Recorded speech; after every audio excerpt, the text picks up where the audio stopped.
Welcome to the London Property Podcast, your go-to source for navigating the complex and ever-changing London real estate market. Our digital marketplace provides informative and educational content from industry leaders through podcasts and videos.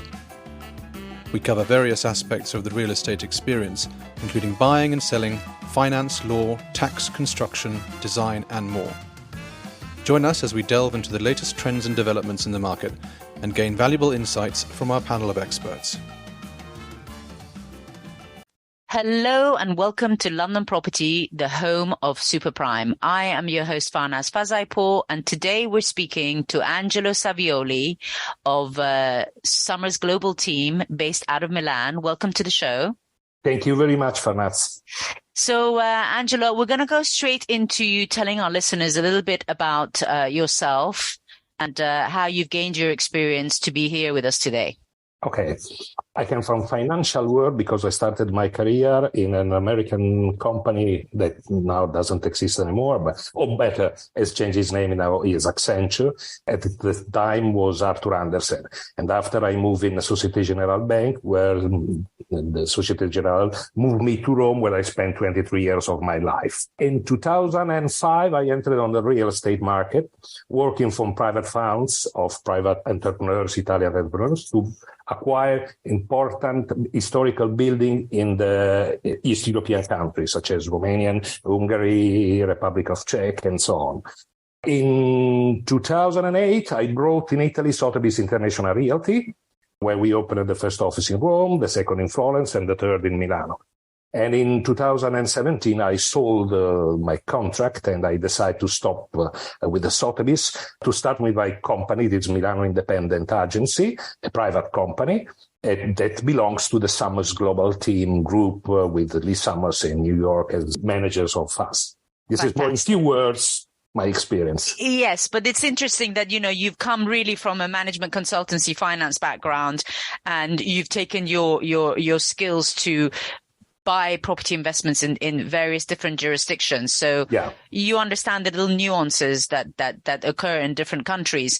So the reason we're talking to you today is because we, at the top end of the property market here in London, are starting to see a little bit of a pattern where kind of non-dom high net worth individuals seem to be relocating themselves to Italy. And I just wanted to talk to you about that. And, maybe start at the beginning, which is what would be the procedures for a foreign person who would be looking at buying a property in Italy? Okay. The procedures are the same as if for an Italian citizen. So there are any kind of difference taxation when you buy it. For example, if you buy as your primary home, we call prima casa, it means that is your first home. You have a taxation of 2% of registration tax. If you buy a second home, you have 9%. So it depends also for a foreign people. For a foreign man want to buy a property here, if he's first and he moves his residence in Italy, you have to pay only 2%. If you buy the property for vacation home, you have to pay 9%. Like it's the same for Italian citizens. So there is no differences. Yes, except that your stamp duty seems to be a lot more favorable than it is for us here in the UK at the moment. So when did you start seeing UK buyers coming to Italy? Oh, the UK buyers as for vacation properties, I think from the 1980, the first years of 1980, above all in Tuscany, because all the English want to buy the vineyards or villa in Tuscany. So they started. But we start to see more people coming from, not before Brexit, when Italian government wrote a flat tax for high net worth individuals that want to move their residence here in Italy. And so this increased the number of people that come from UK to live in Milano and Rome substantially, not in other towns, not a lot of in Florence, because it's considered like a vacation region. But in Milano and Rome, a lot of people move from UK to here due to the flat tax. And apart from so what are the requirements in order to become a resident or a tax resident in Italy? You mean following the flat tax rules? Okay. Yeah. There are no particular, absolutely. This was bid that the Italian government made to increase the number of people that buy important properties in Italy. More or less, there are three things are on the offer: a special flat tax for foreign income, an inheritance and gift tax exemption, and fast track of visas. So it means if you want to become residents here in Italy, you have to pay a flat tax of 100,000 euros a year for you. And for your family, spouse, children, parents-in-law, for example, you have to pay only 25,000 euros a year. And this for a duration of 15 years. So you have to make that commitment for a 15-year period in order to do it. Yeah. And this could be very interesting for high net worth individual or ultra high net worth individual, obviously. Okay. And are you seeing that you said that you're seeing a pattern of them moving to the major cities that obviously everybody knows, Milan, Rome? And are you seeing that there is services that are coming around this? Are there more international schools, or are they already quite established for these kind of services in these areas? Absolutely, yes. For example, in Milan and Rome, there are universities that are very attracting people coming from outside Italy. For example, in Milano, we have an economics university like Bocconi or Politecnico di Milano. It's for engineers. And a lot of foreign people send these his daughters to study in this university. So we are great services, but also because we have Deutsch schools from the elementary school to the high school. We have English schools, so without any kind of problem, a lot of services, above all in Milano and Rome.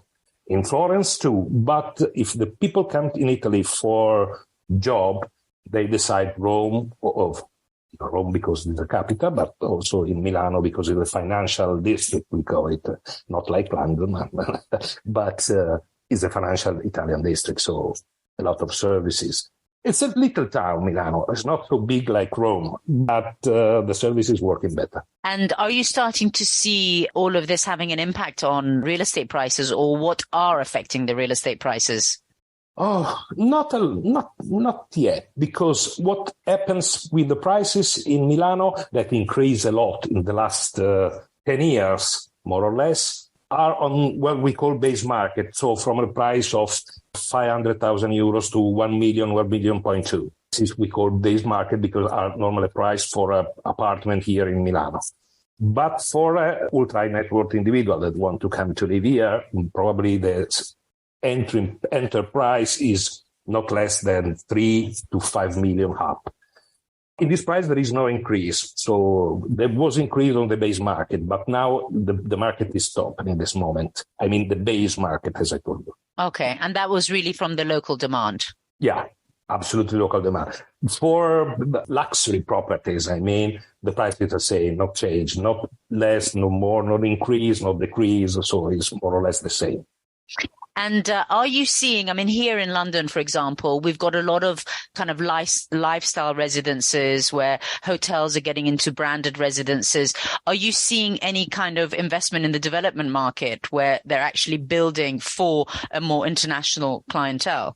Absolutely, yes. In Milano, but above all in Rome, where a lot of hotel companies, international hotel companies, opened or refurbished old hotels that was closed after pandemic, for example, and restarted in these days. So a lot of hotels, international chains that are want to work a lot in because, Rome have a lot of tourism, a lot of people coming to visit. And so we need to have more bedrooms. Right. And this is reopening them as residences, or they're reopening them as hotels? As hotel. Oh, as hotels. Okay. Yeah. So this sort of super development residences thing, you haven't seen it really happening in Italy? No, yet? not yet. No, it's not in our culture. Okay. And what do you see? So here in the UK, we're having a lot of issues with the interest rates rising, the pressure on the rental properties and the rental stock. And then, as a result, prices for the rental properties. Are do you have a very matured rental market, or most people aspire to be homeowners? We have a rental market, above all in Milano and Rome, more or less. And Yes, the price increased incredibly, above all in Milano, because due to universities and so on. So a lot of students that didn't find a home and have to go to looking for it outside Milano because it's very difficult or it's very expensive to find a flat here. I don't know what will happen in the next future because the interest rates are increasing, as you said, and so the mortgages are stopping now. We have the first data regarding the first 3 months of the year, and we saw that the demand to mortgages decreased rapidly. And for that, a lot of people, instead of buy a property, try to rent it. But then there are no more apartments or flats to rent in Milano. Or better, there are, but the prices have increased too much. So I think that in the next future will decrease also the renting prices. Okay. Now, I don't know how much exposure you have to this, but I gather that, there is a lot of foreign investment going into vineyards and into hospitality. Is this something that you're seeing yourself as well? Yes, absolutely. Also in this period, we are looking for a couple of wineries for our clients that want to move to Italy, in Tuscany above all, but also in Veneto region, because there is the Valpolicella area, in which there is the Amarone, one of the most known wines, and on the Piedmont too. So Piedmont, Tuscany, and Veneto region are where the people are looking for a vineyard in this period. So it's kind of the best of both worlds. They'll have something to do and they'll be living in a beautiful kind of lifestyle as well. Something else like for a hobby, just to offer to your friends a bottle with your label. And so some people can do it. And is this something that you're seeing across the board, or is there certain nationalities are targeting this kind of? Oh no, come from US, from UK. Russian people disappear obviously when the war started, and more or less from UK and US. Interested in vineyards above all. Okay.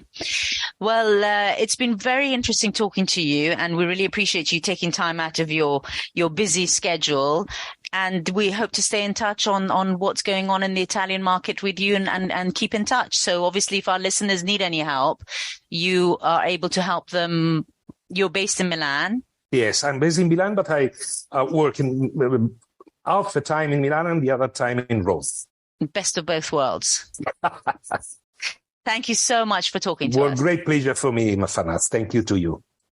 Thanks for tuning in to our latest episode of the London Property Podcast. Head over to our website where you can browse our exclusive network of top experts driving the market. As a member, you'll have direct access to our experts and their networks. Our award-winning content will help you choose the right professionals for your needs and make informed decisions about your investments. Personal recommendations are a powerful tool in connecting with trusted professionals. Let us introduce you to the right people to help you achieve your real estate goals. Contact us now to learn more about becoming a member and gaining access to these valuable resources, or joining our directory of experts.